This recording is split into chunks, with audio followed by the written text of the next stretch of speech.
बिस्मिल्लाहिर्रहमानिर्रहीम। GK with Faisal में खुश आमदीद। नाज़रीन, आज हम पार्ट नंबर 2 डिस्कस करेंगे पीपीएससी पीएमएस का पेपर जो कि 2016 में हो चुका है। और मैंने इसके जितने भी क्वेश्चन है सारे अपडेट किए हुए हैं, मतलब ऐसा नहीं कि 2016 वाला ही है, मैंने इसको बकायदा वेरीफाई किया है और जो अकॉर्डिंग टू सिचुएशन क्वेश्चन हैं वो मैंने अब यहाँ पर लिखे हुए हैं। तो ये हमारा क्वेश्चन नंबर 51 है। Which part of the brain contains centers for the control of respiration, heartbeat and blood pressure? Medulla बोलते हैं उसको। ये दिमाग के निचले वाला हिस्सा होता है जो हमारी हार्ट बीट यानी कि जो दिल की जो हरकत होती है, जो दिल की धड़कन है, और जो ब्लड प्रेशर होता है उसको ये मैनेज करता है, उसको कंट्रोल करता है। नेक्स्ट हमारे पास क्वेश्चन है, the structure in a cell which contains the genes is called chromosome. Who coined the term gene? Wilhelm Johannsen 1909 यानी 1909 में इस बंदे ने ये जो टर्म थी जीन, इसको इंट्रोड्यूस करवाया था या इसका एक नाम सेट किया था। Vitamin A is essential for, essential यानी कि विटामिन ए है किस चीज के लिए जरूरी होती है? Preventing night blindness. Vitamin A is important for normal vision, the immune system, reproduction and growth and development, यानी इंसान का जो बुनियादी स्ट्रक्चर होता है ये उसके लिए जरूरी है। Vitamin A also helps in your heart, lungs, आपके फेफड़ों और आपके दिल को ये मैनेज करती है, उसको मदद फराहम करती है ताकि वो अपना प्रॉपरली काम कर सके। विच विटामिन प्रिवेंट्स, ये हमारे पास है हेमोरहैगिंग। Vitamin K is a substance that our body needs to form clots and to stop bleeding. We get vitamin K from the food we eat. Some vitamin K is also made by the good bacteria that live in our intestines. तो ये हमें जो हम खुराक खाते हैं या जो हमारी intestines होती हैं उनसे vitamin K जो है वो पैदा होता है। नेक्स्ट क्वेश्चन हमारे पास है, how much blood does a normal adult person have in the body? यानी कि एक नॉर्मल बंदे के जिस्म में कितना खून होता है? तो ये तकरीबन 5.5 लीटर तक एक इंसान में नॉर्मल ब्लड की क्वांटिटी होती है। Hydrochloric acid is necessary for easy digestion of proteins. Which vitamin is provided by sunlight of the human body? जो सूरज की रोशनी से होता है वो कौन सा विटामिन है? विटामिन डी है। इसके जो पॉसिबल सिम्टम्स हैं, जो अगर आपको विटामिन डी की कमी है तो कौन सी चीजें महसूस होती हैं आपको? मसल पेन, यानी कि ऐसा लगता है कि हाथ और पाँव में एक अजीब सी एक दर्द होती है, मतलब ना आपको शिद्दत होती है और ना आपको ऐसा लगता है जैसे हल्की बिल्कुल है। तो ये एक अजीब सा पेन होता है जो हर इंसान को फील होता होगा, आई थिंक जैसे मुझे भी होता है। हड्डियों में पेन होता है और इस पेन में इजाफा हो जाता है इस विटामिन डी की वजह से। तो ये इसके कुछ सिम्टम्स हैं, इसके कुछ अलामात हैं। When was HIV identified? 1983। पहले तो आप HIV की फुल फॉर्म याद कर लें, ह्यूमन इम्यून और डेफिशिएंसी वायरस, और नीचे दी हुई एड्स की full form acquired immune deficiency syndrome. तो ये दोनों की फुल फॉर्म आपने याद रखनी है, ये आपसे पूछा जा सकता है। अब इसके बारे में कहते हैं कि ये अफ्रीका के जंगलों में जब इंसान ने बंदर के साथ सेक्स किया था तो वहां से ये एड्स शुरू हुए थे। फिर वहां पर इसकी टेस्टिंग की गई तो टेस्टिंग के दौरान उनको पता चला कि ये तो सैकड़ों नहीं बल्कि हजारों की तादाद में इसके जो असरात है वो पाए गए एड्स के। तो फिर वहां से फैलता फैलता ये पूरी दुनिया में आहिस्ता आहिस्ता फैल गया। अब ये एक ऐसी मर्ज बन चुका है जो हर मुआशरे में पाया जाता है। Which disease cause difficulty in breathing? Asthma. Asthma जिसे हम दमा बोलते हैं, दमा एक ऐसी बीमारी है जो जब आपको होता है खुदा न खास्ता तो आपकी सांस जो है ना ऐसा ऐसे बंद हो गया। तो फिर जब आप सांस लेते हैं तो जिससे सीटी बजती है, सीटी बजने की आवाज आती है सांस लेते वक्त। अक्सर ये रात को होता है और जब आप कोई ठंडी चीज खा लेते हैं या कोई खट्टी चीज आप इस्तेमाल करते हैं, जैसे लीमू हो गया या कोई कोल्ड ड्रिंक आपने इस्तेमाल कर ली है, ज्यादा ठंडी चीज आपने खा ली तो उस वजह से आपको सांस लेने में दुश्वारी हो सकती है। Which of the following is the most common form of color blindness? Found in males, difficulty in distinguishing red from green. तो रेड और जो ग्रीन होता है उनके दरमियान फर्क करना मुश्किल हो जाता है, मुश्किल पेश आती है। Disease which travels itself from place to place is called infection. आप जानते हैं कि इन्फेक्शन एक जगह से दूसरी जगह फैलता है, कि अगर आप किसी को हाथ भी लगा लें तभी ये फैल जाता है इन्फेक्शन। तो ये इसका आंसर है। What is H5N1? ये एक वायरस है और ये एक फ्लू की तरह की एक वायरस है जो अक्सर परिंदों में पाया जाता है। आपने देखा होगा अक्सर ये मुर्गियां वगैरह जो होती हैं, जब उनको फ्लू होता है तो फिर वो अपना जो सर होता है नीचे, बेचारा मुर्गा है तो सर नीचे लटका लेता है और बस वो ऐसे ही पड़ा रहता है। तो ये इंसानों में भी होता है और लेकिन ज्यादातर ये परिंदों में होता है ये फ्लू। मैथ के क्वेश्चन है, तो ये हमारे पास पहला question, objects having the same size shape and measurement are called congruent. ये तस्वीर आप देख लें, जिनका साइज सेम हो, शेप एक जैसी हो और मेजरमेंट जो उसकी होती है, तो ये इन तस्वीर को हम बोलते हैं congruent. A line passing through a circle away from its center is called radius।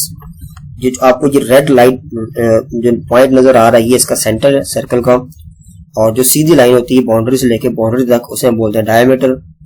और सेंटर पॉइंट से लेके किसी भी बाउंड्री तक जब हम लेके जाते हैं इस लाइन को, ये हमारे पास कहलाता है रेडियस। इसको हम नॉर्मली R से डिनोट करते हैं। और ये नीचे आप एक लाइन देख रहे हैं, एक छोटे यानी कि जो कम डिस्टेंस होता है दो लाइनों के दरमियान, दो बाउंड्रीज के दरमियान, उसे हम बोलते हैं chord. The sum of angles in a triangle is 180 degree. इसमें जो हर एंगल होता है वो होता है 60 डिग्री का होता है हर एंगल।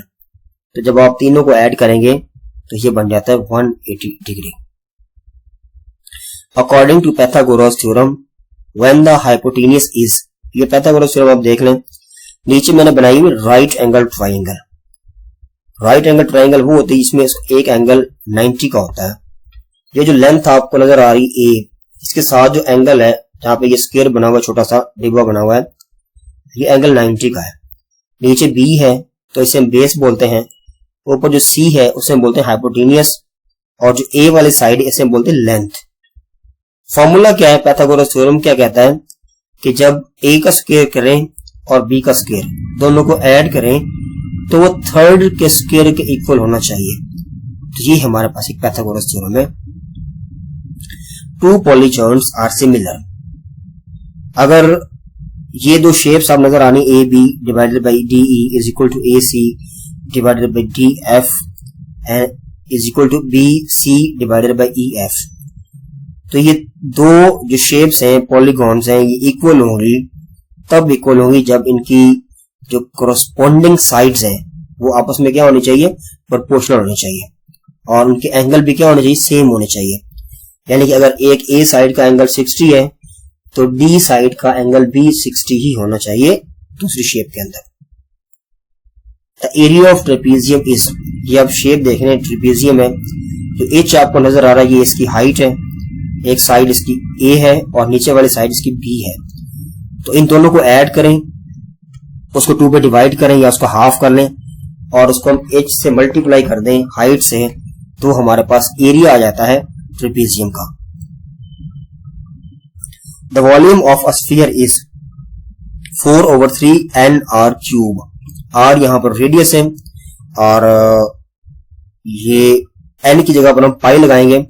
पाई की वैल्यू आप जानते हैं फिक्स होती है 22/7 या 3.14159। रेडियस ये R है, तो ये शेप आपके सामने, इसका फॉर्मूला आप याद कर लें, ये आपसे पूछा जा सकता है दोबारा भी। Mid term breaking is applied to quadratic equations. नाज़रीन, दो तरह की इक्वेशंस होती हैं। एक हमारे पास होती है जिसमें वेरिएबल की पावर मैक्सिमम 1 होती है, उसे हम कहते हैं लीनियर इक्वेशन, और दूसरी हमारे पास होती है इक्वेशन जिसमें वेरिएबल की पावर मैक्सिमम 2 होती है, उसे हम बोलते हैं क्वाड्रेटिक इक्वेशन। एग्जांपल में आप देख सकते हैं x² + 7x + 4x is equal to +28 है। जब आप 7x और 4x को ऐड करेंगे तो ये बन जाएगा 11x है, यानी कि x² + 11x + 28 बन जाएगा। फिर हमने इसको ब्रेक किया, अलग अलग किया, तो पहले में से आप x कॉमन लें तो x + 7, दूसरे में से 4 कॉमन आ रहा है तो x + 7, दोनों में से x+7 कॉमन आ रहा तो बाकी बच गया x+4। तो ये हमारे पास मिड टर्म ब्रेकिंग है क्वेश्चन को, इक्वेशन को सॉल्व करने का। अभी सीरीज गिवन है आपको 486, 162, 54, 18 और 6। जरा आप देखें राइट साइड पे, इसमें आपको जो हर अगला नंबर है वो पिछले नंबर पे यानी 3 पे डिवाइड हो रहा है। जैसे हमारे पास ये 1458 है, इसको आप 3 पे डिवाइड करें तो 486 आ जाएगा। इसको 3 पे डिवाइड करेंगे तो 162 आ जाएगा। इसको आप 3 पे डिवाइड करेंगे तो ये 54 आ जाएगा। तो ये इस तरह एक सीक्वेंस है जो कि हमारे पास चलती जा रही है। इसका आंसर हमारे पास 2 आता है। तो ये इन दोनों को मल्टीप्लाई करना है अपने 0.004 को और 0.5 को। जब इस तरह क्वेश्चन आ जाए तो पीपीएससी के अंदर कैलकुलेटर आपको अलाउ नहीं होता, तो इसको पहले आप फ्रैक्शन में कन्वर्ट कर लिया करें। तो फ्रैक्शन में कन्वर्ट करने के बाद इसको मल्टीप्लाई करना आसान हो जाता है। इसका आंसर आता है 0.002। In the equation of a straight line, what does the letter C represents? Y is equal to mx plus c। ये हमारे पास होती है एक स्ट्रेट लाइन की इक्वेशन जिसमें x हमारे पास वेरिएबल है, m हमारे पास ग्रेडियंट है और c हमारे पास कांस्टेंट है। या c को हम बोलते हैं y इंटरसेप्ट। कोऑर्डिनेट्स की फॉर्म में होती है x और y। पहला जो लेटर होता है वो हमारे पास x का होता है, जो दूसरा होता है वो हमारे पास y का होता है। तो ये c हमारे पास y इंटरसेप्ट कहलाता है। 173 is added to 89। क्वेश्चन आप पढ़ लें। तो ये जरा आ जाए राइट साइड पे, तो देखें जरा ये 73 को हमने ऐड किया 89 में तो ये बनता है 162। और कह रहा है कि जब हम 18 का स्केल लेंगे और उसका डबल करेंगे तो वो क्या बनेगा। लेट कर लेते हैं कि x हमारे पास एक नंबर है, तो x का डबल हमारे पास बन जाएगा 2x, दुगना उसका। और उधर से उसने कहा है कि आपने इस नंबर का लेना स्क्वायर 18 का। जब आप 18 का स्केल लेंगे तो बन जाएगा 324। तो 324 को आपने 2 पे डिवाइड करना है, उसका हाफ करना तो आ जाएगा 162। तो ये इसका आंसर है। कंप्यूटर की क्वेश्चन है तो इसको पहले कर लेते हैं। What device accept data from outside the computer and transfer it into the CPU? CPU कहते हैं सेंट्रल प्रोसेसिंग यूनिट को। इनपुट डिवाइसेस होती हैं, इनके जरिए सिस्टम में हम डाटा एंटर करते हैं, जैसे keyboard, mouse, touch screen, touch pad, scanner और भी होती हैं। अब ये जो टच स्क्रीन है जिसको मैंने हाईलाइट किया हुआ है, ये हमारे पास इनपुट डिवाइस भी होती है और आउटपुट डिवाइस भी होती है। पहला कैसे, हम देखें डाटा देख भी रहे होते हैं और डाटा उसके ऊपर अप्लाई भी कर रहे होते हैं। जैसे हमारे पास मोबाइल की स्क्रीन है, हम साथ में टच भी कर रहे होते हैं और साथ में देख भी रहे होते हैं। तो जो टच स्क्रीन है, मोबाइल की हो, एटीएम मशीन की हो या किसी भी चीज की हो, तो वो हमारे पास कहलाती है इनपुट डिवाइस और उसको हम आउटपुट डिवाइस भी कहते हैं। Which key is used to insert a new slide in MS PowerPoint? Ctrl+M. Spam or fraudulent emails are also called spear phishing. Who was the inventor of mouse Douglas Engelbart? Which is the largest hardware company of computers? HP, Hewlett Packard. ये America की एक multinational company है जिसका headquarter California में है। अब यहां से आपको 3 क्वेश्चन आ सकते हैं। नंबर 1, हेवलेट यानी कि एचपी की फुल फॉर्म क्या है। नंबर 2, ये किस मुल्क की कंपनी है, आप जानते हैं अमेरिका की है। नंबर 3, इसका हेडक्वार्टर कहां पर है, कैलिफोर्निया में। तो ये 4 चीजें आपने याद कर लेनी है। Which of the following is a conventional designation of pre-released software? यानी कि ऐसा सॉफ्टवेयर जो अभी अंडर डेवलपमेंट हो, जिसको ऑफिशियली रिलीज ना किया गया हो, जो टेस्टिंग की प्रोसेस में हो, लेकिन अभी इसको ऑपरेशनल नहीं किया गया होता, यानी कि उसको लागू नहीं किया गया होता, उसे बोलते beta software. Temporary storage place for information in a computer is called buffer.